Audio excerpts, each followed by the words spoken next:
निरर्थकम, यह जन्म निरर्थक है अगर तुम भय में अपना जीवन बिता रहे हो तो। सभी जीव भयभीत हैं। क्या है? भयभीत है। कोई भी ऐसा व्यक्ति मतलब 1000 में एकाध होंगे जो एकदम निश्चिंत होंगे। कैसे? चाह मिटी चिंता मिटी, मनवा बेपरवाह, जिसको कुछ नहीं चाहिए ते साहन को साह। शास्त्र में भी कहा गया है भय के बारे में। वेदों में भी वर्णन है कि प्रत्येक जीव भयभीत है। प्रत्येक जीव भयभीत है, हर चीज से, हर बात से भयभीत रहता है। प्रमाण देके बोला गया। भोगे रोग भयम सुखे क्षय भयम, बीते चराग्यो भयम, विद्यायां कलिभिस्तपे करणभि, रूपाद् भयं योषिति, चेत्थं जन्म निरर्थकं क्षितितले, विष्णोः पदं निर्भयम्। भोगे रोग भयं सुखे क्षय भयं, बीते चराग्यो भयम्, विद्यायां कलिभिस्तपे करणभिः, रूपाद् भयं योषिति, चेथं जन्म निरर्थकं क्षितितले, विष्णुः पदं निर्भयम्। इसका अभिप्राय है भोगे रोग भयम सुखे क्षय भयम। बहुत ज्यादा भोग करने वाला व्यक्ति रोगी हो जाता है, इसीलिए उसे रोग का भय बना रहता है। बहुत ज्यादा भोग करने वाला व्यक्ति, ज़्यादा चटपटा खाने वाला, बहुत ज़्यादा संग्रह करने वाला व्यक्ति हमेशा भयभीत रहता है। किस चीज़ से? रोग से।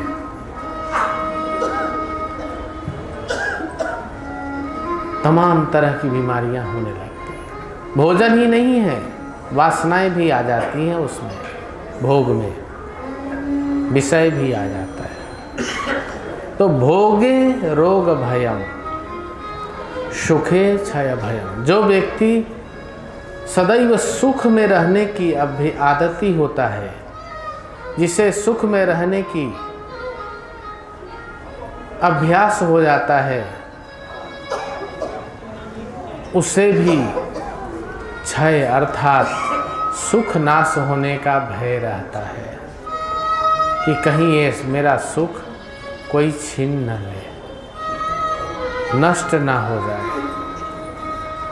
उस सुख को बनाने के लिए, बचा रहने के लिए, सुखी रहने के लिए वो बहुत यत्न करता है और उस यत्न में वो गलती भी करने लगता है। और यही कारण है कि सुखी व्यक्ति भी दुखी रहता है, भयभीत रहता है। क्या रहता है? भयभीत रहता है। भोगे रोग भयम सुखे क्षय भयम बीते चराग्यो भयम। अधिक प्रेम होना भी खतरनाक है। जो हम ऐसो जानती प्रेम किए दुख होए। गले ढिंढोरा पीटती प्रेम न करियो कोई। किसने कहा ये बात? मीराबाई ने। कबीर साहब ने भी कहा है, प्रेमी प्रेम पहचानिए,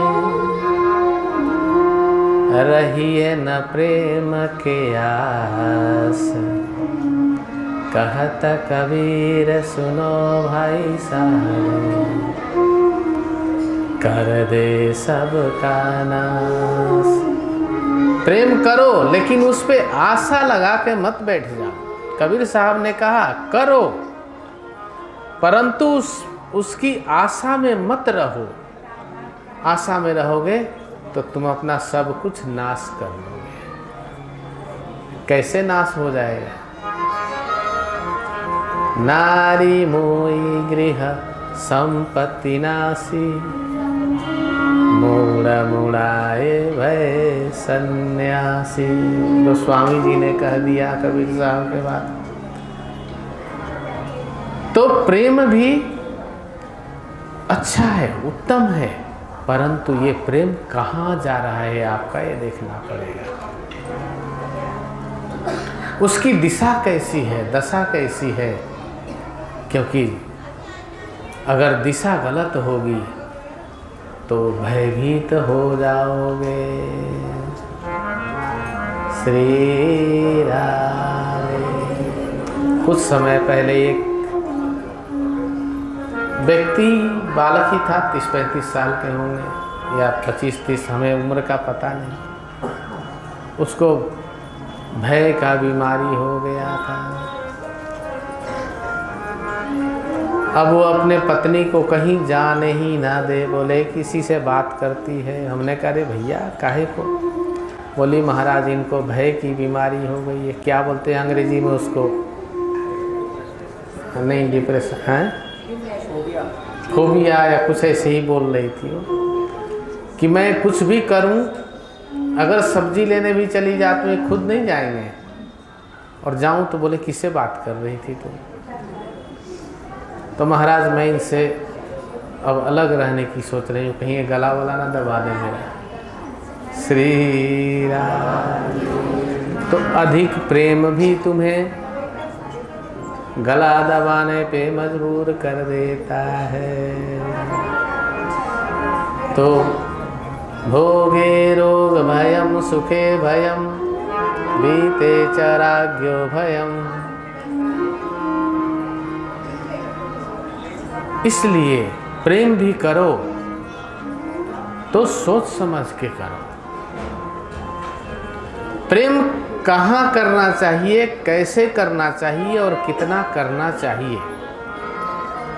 अगर तुम्हें ये कला आता है तो तुम्हारा प्रेम कभी भी विफल नहीं रहेगा। प्रेम का मतलब ही होता है स्वतंत्रता। क्या होता है? स्वतंत्रता।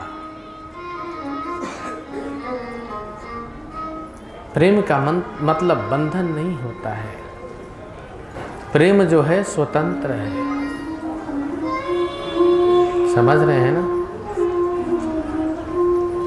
और प्रेम में मनुष्य एक चीज बहुत जल्दी उत्पन्न कर लेता है, उसका नाम है शक। क्या नाम है? शंका। समझ रहे हैं ना? संदेह। और जहाँ ये उत्पन्न हुआ, भय ही भय है उसके जीवन में, निर्भय नहीं है वो। एक को उत्पन्न होता है और दूसरे सबको परेशान कर देता है। बीते चराज्ञो भयम विद्यायाम कलिभिस्तपे करणभि रूपाद भयाम योसिति। अगर अधिक विद्वान है व्यक्ति कोई तो वो भी भयभीत रहता है। जानते हैं क्यों? कंपटीशन। क्या? कंपटीशन, बराबरी। एक विद्वान बहुत अच्छा विद्या है उसके पास, लेकिन इतनी कंपटीशन है कि वो भयभीत ही रहता है, कहीं उससे बड़ा बुद्धिमान व्यक्ति ना आ जाए, बड़ा ज्ञानी ना आ जाए, फिर उसको पद से हटना पड़ेगा, जाना पड़ेगा, शास्त्रार्थ हो जाए, कहीं उससे हार न जाए।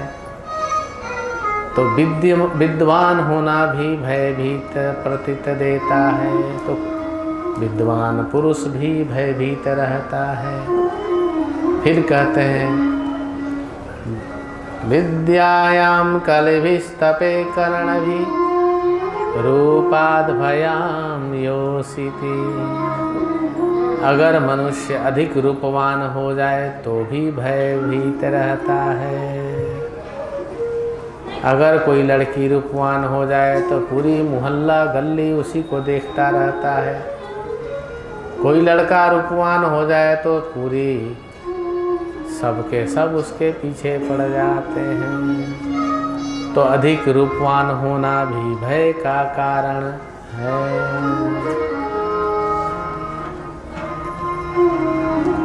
अब संत कहते हैं, आचार्यों ने कहा, चित्तम जन्म निरर्थकम चितितले।